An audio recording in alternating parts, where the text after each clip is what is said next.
ऐसे ही कहा गया है क्या कि बालक एक आवाज पुकारा और लेके आ जाती है।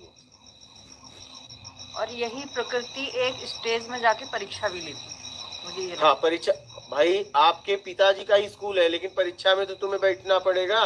पिताजी बहुत करेंगे आपके लिए, बहुत अच्छे अच्छे टीचर लगवा देंगे, लेकिन जब परीक्षा की बारी आएगी तो पिताजी वहां कुछ नहीं कर सकते।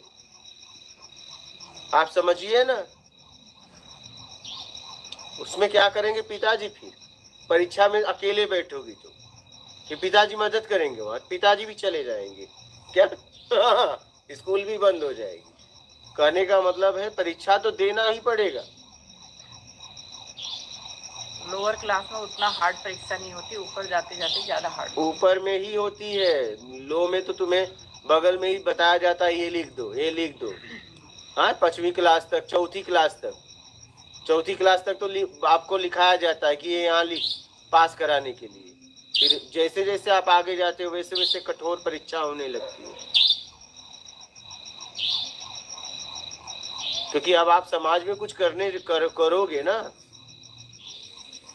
उस लायक हो कि नहीं हो पूरी तरह जांच होगी ना। तो गुरु जी जो चाह है ये हमारे बस में है, ऐसा मैं समझ रहा हूँ। क्या?